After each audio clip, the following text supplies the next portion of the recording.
रवींद्र चव्हाण हे कोकणातले मंत्री आहेत. त्यांच्याकडून जनतेच्या खूपच अपेक्षा देखील आहेत.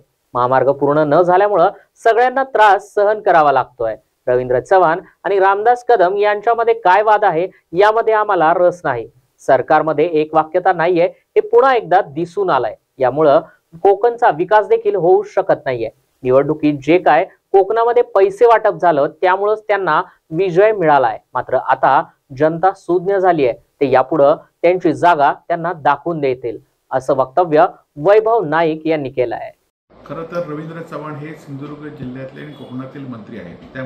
त्यांच्यामुळे आमच्याकडनं त्यांच्याबद्दल अपेक्षा आहेत. खरं तर हा महामार्ग लवकरात लवकर सुरू झाला पाहिजे आणि हा मार्ग सुरू नसल्यामुळे चाकरमानी, पर्यटक, व्यावसायिक या सगळ्यांना याचा त्रास होत आहे आणि त्याचा तोटा सिंधुदुर्ग वासियांना होत आहे. खरं तर गेल्या गणपतीमध्ये हा रस्ता सुरू करण्याचं आश्वासन माननीय मंत्री मोदयांनी दिलं होतं.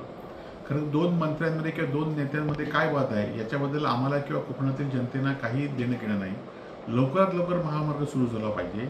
त्याचबरोबर ज्या पद्धतीने दोन नेते एकमेकाबद्दल बोलत आहेत त्याबद्दल या दोन नेत्यांमध्ये आणि पक्षामध्ये किंवा सरकारमध्ये एकवाक्यता नाही हे पुन्हा एकदा दिसून आलं आहे आणि एकवाक्यता नसल्यामुळे कोकणचा विकास ह्यांच्याकडनं होऊ शकत नाही.